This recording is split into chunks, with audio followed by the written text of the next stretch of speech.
শ্রীজাত বন্দ্যোপাধ্যায়ের ধর্মকবিতাটি বাংলা সাহিত্যে একটি তাৎপর্যপূর্ণ কবিতা। এই কবিতাটি সর্বপ্রথম ১৯শে মার্চ ২০১৭ সালে শ্রীজাত তার নিজস্ব ফেসবুক প্রোফাইলে পোস্ট করেছিলেন। সাধারণত ধর্ম বলতে আমরা পূজা পার্বণ বা নির্দিষ্ট নিয়ম নীতিকে বুঝি, কিন্তু শ্রীজাত এখানে দেখিয়েছেন যে মানুষের ব্যক্তিগত সাধনা, আদর্শ এবং কাজের ধরনই হলো তার প্রকৃত ধর্ম। ধর্মকবিতাটির মূল সুর হল, ধর্ম মানে হিংসা বা ভেদ নয়, ধর্ম মানে সৃজনশীলতা এবং সহনশীলতা। এই কবিতার প্রথম স্তবকে কর্মই যেখানে ধর্মই বাণী ধ্বনিত হয়েছে। আব্দুল করিম খাঁর ধর্ম ছিল গান। প্রখ্যাত শাস্ত্রীয় সঙ্গীত শিল্পী ওস্তাদ আব্দুল করিম খাঁর কাছে তার সাধনাই ছিল গান।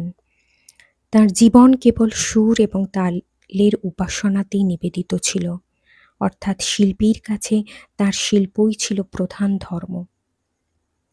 আইনস্টাইনের ধর্ম দিগন্ত পেরোনো।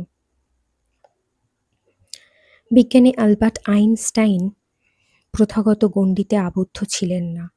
তার ধর্ম ছিল অজানাকে জানা এবং জ্ঞানীর নতুন দিগন্ত উন্মোচন করা। বিজ্ঞান ও সত্যের অনুসন্ধানই ছিল তাঁর আরাধনা। কবীরের ধর্ম ছিল সত্যের বয়ান। মধ্যযুগীয় সন্ত কবির হিন্দু মুসলমানের ভেদাভেদের ঊর্ধ্বে উঠে কেবল মানবিক সত্য এবং ভক্তির কথা বলতেন। তাঁর কাছে সত্য ভাষণই ছিল আসল ধর্ম। বাতাসের ধর্ম শুধু না থামা কখনো। প্রকৃতি থেকে কবি ধর্মের শিক্ষা নিয়েছেন। বাতাসের ধর্ম হলো প্রবাহমানতা। সে কোনো জাত বা সীমানা মানে না, কেবল বিরামহীন বয়ে চলাই তার স্বভাব। দ্বিতীয় স্তবকে বৈচিত্র্য এবং প্রকৃতির একটি দিক লক্ষ্য করি। ভ্যান গগের ধর্ম ছিল উন্মাদনা আঁকা।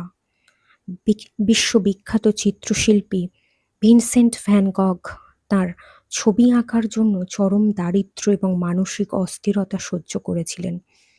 সেই শিল্পের প্রতি পাগলামি এবং তীব্র আবেগই ছিল তাঁর জীবনের একমাত্র ধর্ম। গ্লাসিয়া লোরকার ধর্ম কবিতার জীব। স্প্যানিশ কবি ফেদেরিকো গ্লাসিয়া লোরকা ফ্যাসিবাদের বিরুদ্ধে কলম ধরেছিলেন। তার কাছে কবিতার মাধ্যমে সত্যের জয়গান গাওয়াই ছিল শ্রেষ্ঠ ধর্ম। লেনিনের ধর্ম ছিল নতুন পতাকা। বিপ্লবী নেতা লেনিনের কাছে ধর্ম ছিল ঘুণে ধরা সমাজের বদল, সাম্যের এক নতুন নিশান বা পতাকার ওড়ানো।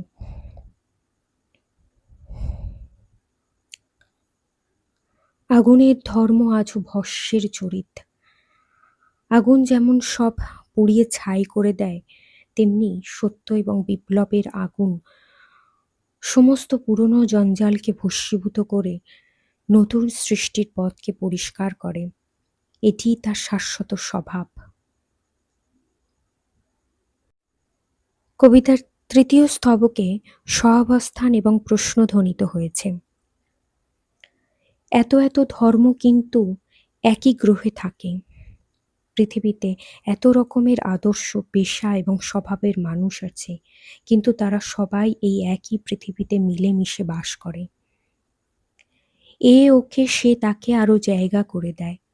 প্রকৃতিতে বা মহৎ মানুষের মধ্যে একে অন্যকে সরিয়ে দেওয়ার প্রবণতা নেই, বরং তারা পরস্পরকে বিকশিত হওয়ার সুযোগ দেয়। তবে কেন অন্য পথ ভাবায় তোমাকে? কবি প্রশ্ন তুলেছেন, যখন চারপাশের পৃথিবী এত উদার, তখন সাধারণ মানুষ কেন সংকীর্ণতার পথ বেছে নেয়?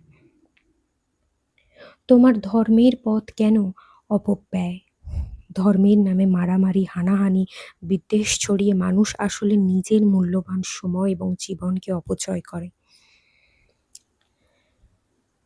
চতুর্থ স্তবকে কবিতার মূল সত্যের উন্মোচন হয়েছে। যে তোমাকে শিখিয়েছে দখলের কথা, যেন সে ধর্ম নয় প্রাতিষ্ঠানিকতা। কবি এখানে চূড়ান্ত সত্যটি বলেছেন, যে ধর্ম মানুষকে শেখায় অন্যের জমি বা মনকে দখল করতে, অন্যকে ছোট করতে বা ঘৃণা করতে, সে আসলে প্রকৃত ধর্ম হতে পারে না। তা হলো কেবল একটি প্রতিষ্ঠান বা ক্ষমতার যন্ত্র। আসল ধর্ম মানুষের মনে থাকে, যা তাকে মুক্ত করে, ভালোবাসতে শেখায়। মানুষের কাজ, সৃজনশীলতা এবং বিশ্বজনীন ভালোবাসাই হলো তার আসল পরিচয়। ধর্মীয় গোঁড়ামি বা প্রাতিষ্ঠানিকতা কেবল ভেদ সৃষ্টি করে, প্রকৃত আধ্যাত্মিকতার বিরোধী সে।